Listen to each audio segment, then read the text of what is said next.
السلام عليكم ورحمة الله وبركاته. الحمد لله رب العالمين والصلاة والسلام على رسول الأمين وعلى آله وصحبه أجمعين.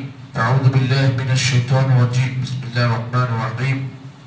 ودوا لو تكفرون كما كفروا فتكونون سواء فلا تتخذوا منهم أولياء حتى يهاجروا في سبيل الله فإن تولوا فخذوهم واقتلوهم حيث وجدتموهم ولا تتخذوا منهم وليا ولا نصيرا.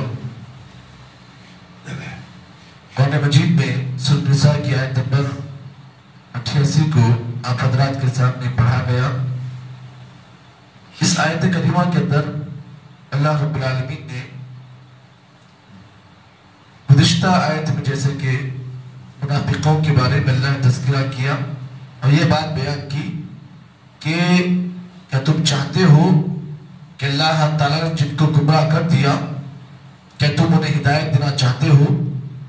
اور اسی آیت پر اللہ نے یہ بات بیان کی کہ جسے اللہ تعالیٰ گمراہ کرتا ہے اسے کوئی راستہ حاصل نہیں ہوتا.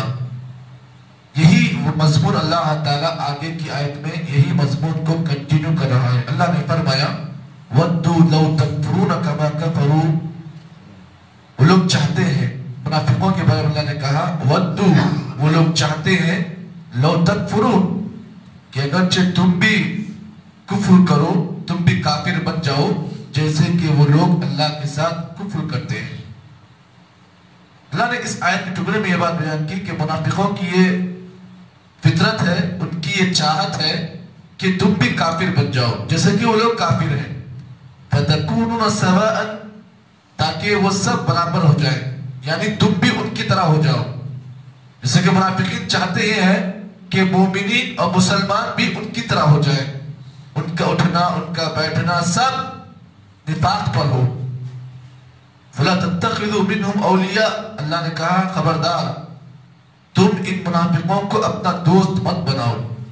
یہ منافق تمہارے دوست نہیں ہیں اور تم یہ مت سوچو کہ یہ منافقین ہمارے دوست ہیں. اللہ نے کہا فَلَا تَتَّخِذُوا مِنْهُمْ أَوْلِيَاءَ, تم ان میں سے کسی کو اپنا دوست مت بناؤ. کب تک نہ بنائے؟ حَتَّى يُهَاجِرُوا فِي سَبِيلِ اللَّهِ, یہاں تک کہ وہ اللہ تعالیٰ کے راستے میں ہجرت کریں. معلوم یہ ہوا اگر منافقین اپنے ملک کو چھوڑ کر اسلام کی خاطر اگر اپنے مقام سے دوسرے مقام کی طرف ہجرت کر رہے ہیں, کیوں؟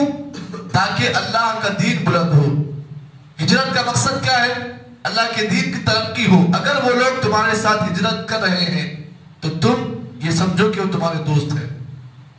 فَإِن تَوَلَّوْا فَخُذُوهُمْ, اگر یہ لوگ یہ منافقین ہجرت کرنے سے اگر باز آ جائیں یا انکار کریں, اللہ نے کہا فَخُذُوهُمْ, تو تم ان کو پکڑو. وَاقْتُلُوهُمْ حَيْثُ وَجَدتُّمُوهُمْ, جہاں کہیں بھی تم ان کو پاتے ہو انہیں تم قتل کرو, ان سے لڑائی کرو. وَلَا تَتَّخِذُوا مِنْهُمْ وَلِيًّا وَلَا نَصِيرًا, آگے اللہ تعالیٰ نے کہا وَلَا تَتَّخِذُوا مِنْهُمْ, تم ان میں سے کسی کو نہ اپنا کارساز سمجھو اور نہ اپنا دوست بناؤ. دیکھیے اللہ تعالیٰ نے کتنی پیاری بات بیان کہا کہ منافقوں کو تم اپنا دوست مت سمجھو.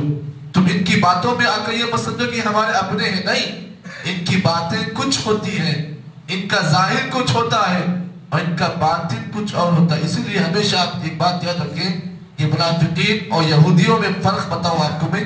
یہ منافق جو ہوتا ہے یہ ہمارا آستین کا سانپ ہوتا ہے اور جو یہودی جو ہوتا ہے ہمارا ظاہری دشمن ہوتا ہے. اب آپ اس بات کو جانتے ہیں کہ جو ظاہری دشمن ہوتا ہے وہ اتنا خطرناک نہیں ہوتا جتنا آستین کا سانپ ہوتا ہے. وہ کب دستا ہے آپ کو نہیں معلوم ہے. اسی لیے اللہ تعالیٰ نے ان آیتوں میں یہی بات بیان کی. قرآن مجید کے اندر اللہ تعالیٰ سورۃ بقرہ کی آیتوں میں اللہ تعالیٰ نے ان منافقوں کے بارے میں کہا اولئک الذین اشتروا الضلالۃ بالہدی فما ربحت تجارتهم وما كانوا مهتدين مثلهم كمثل الذي استوقد نارا فلما أضاءت ما حوله ذهب الله بنورهم وتركهم في ظلمات لا يبصرون. آگے اللہ نے کہا صم بکم عمی فهم لا يرجعون. اللہ نے کہا یہ منافقین کا کاروبار کیا ہے معلوم؟ اللہ نے کہا اولئک الذین اشتروا الضلالۃ بالہدی, یہ منافقین کاروبار کرتے ہیں کس چیز کا؟ یہ کاروبار ان کا بڑا عجیب و غریب ہے. اشتروا الضلالۃ بالہدی, یہ لوگ گمراہی کو ہدایت کے بدلے میں خریدتے ہیں. یہ کیا کرتے ہیں؟ ہدایت کو خریدنے کے بجائے گمراہی کو یہ لوگ خریدتے ہیں. اولئک الذین اشتروا الضلالۃ بالہدی. اللہ نے کہا فما ربحت تجارتہم، ان کا بزنس صرف گھاٹے پر ہے. یہ لوگ گھاٹے والا بزنس کرتے ہیں. کیوں؟ ارے بھائی فائدہ مند تجارت تو یہ ہے نا کہ آدمی ہدایت کو خریدے نا. یہ لوگ کیا کرتے ہیں؟ گمراہی کو خریدتے ہیں اور ہدایت کو بیچتے ہیں. اللہ نے کہا فما ربحت تجارتہم وما كانوا مهتدين. آگے اللہ نے کہا یہ لوگ ہدایت یافتہ نہیں بنیں گے. کیوں؟ اس لیے کہ ان کا کاروبار خود گھاٹے کا ہے. یہ لوگ ہدایت کو بیچتے ہیں اور گمراہی کو خریدتے ہیں. اللہ نے کہا وما كانوا مهتدين، یہ لوگ کبھی ہدایت یافتہ نہیں ہوں گے. اللہ نے آگے ان کی مثال بیان کی مثلهم كمثل الذي استوقد نارا. ان کی مثال ایسی ہے جیسا کہ کوئی آدمی جو ہے سخت سردی کے موسم میں آگ کو جلایا. كمثل الذي استوقد نارا، جیسے کہ گاؤں وغیرہ میں آپ دیکھتے ہیں جب کبھی سردی ہوتی تو گاؤں والے کیا کرتے؟ آپس میں 4 لوگ جمع ہوتے، لکڑیاں جلاتے اور ہاتھوں کو سینک لیتے. مثلهم كمثل الذي استوقد نارا فلما اضاءت ما حوله. جیسے کہ آگ جیسے آپ جلاتے ہو تو کیا ہوتا ہے؟ آگ اپنے اطراف کی تمام چیزوں کو جو ہے روشن کر دیتی ہے. مثلهم كمثل الذي استوقد نارا فلما اضاءت ما حوله. اچانک اللہ تعالیٰ کیا کرتے ہیں؟ فلما اضاءت ما حوله ذهب الله بنورهم. اللہ تعالیٰ اچانک کیا کرتے ہیں؟ آگ کو چھین لیتے ہیں. وہ جو آگ جو روشن کرنے والی ہوتی ہے نا، اللہ تعالیٰ کیا کرتے ہیں؟ اس آگ کو چھین لیتے ہیں. اب آگے اللہ تعالیٰ منافقوں کے بارے میں یہ بات کلیئر کٹ اللہ نے بیان کی. سم بکم عمی، یہ منافقین اندھے ہیں، بہرے ہیں، گونگے ہیں. وہم لا یرجعون. اللہ نے کہا یہ کبھی واپس پلٹ کے آنے والا نہیں ہے. کیونکہ جو آدمی کان کا اندھا ہو، جو آدمی کان کا بہرا ہو، آنکھ کا اندھا ہو، اور جو آدمی زبان کا گونگا ہو، تو تم کیسے اس سے جو ہے ہدایت کی امید رکھتے ہو؟ یہ منافقین بھی ایسے ہی ہیں.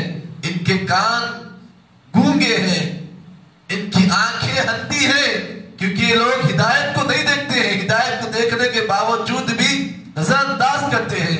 ہدایت کی باتیں سنتے ہیں لیکن گونگے ہو جاتے ہیں.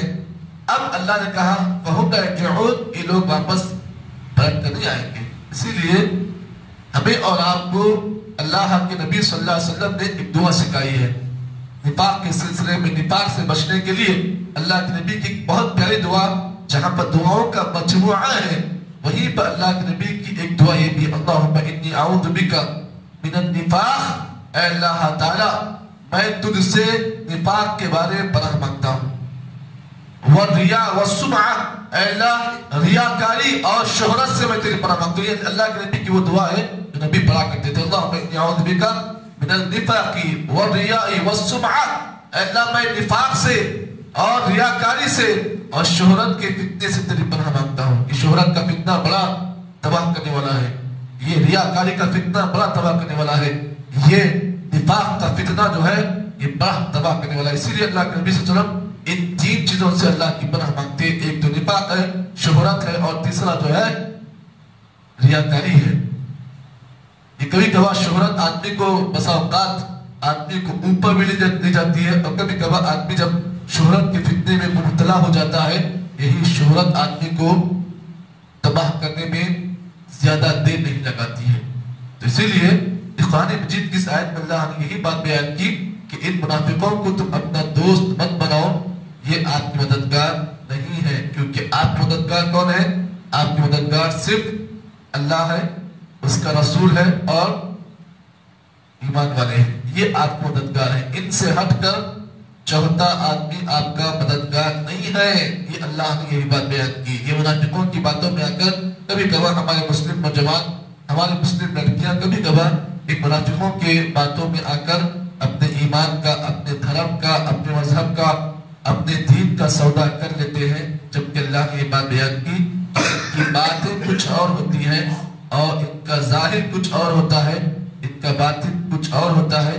کبھی بھی تم ان کی باتوں میں آ کر اپنے ایمان کا سودا کرنے کی کوشش مت کرو. اللہ نے یہی ان آیتوں میں یہی بات بیان کی. الحمدللہ ہمارا تلنگانہ جو ہے منافقوں سے بالکل پاک اور صاف نہیں بول سکتا، لیکن ہمارے سطحوں میں بھی بعض منافقین ہیں. لیکن آپ دیگر علاقوں میں جاؤ گے تو آپ کو ایسے منافقین بہت سارے ملیں گے، جیسے ملک شام ہے وغیرہ، یہاں کے علاقے جو ہے یہاں پہ منافقین بہت سارے پڑے ہوئے ہیں. تو انہیں سمجھنے کے لیے، انہیں جاننے کے لیے ان کے اوپر محنت کرنی پڑے گی، تب جا کر آپ معلوم ہوگا کہ کون منافق ہے اور کون مسلمان ہے.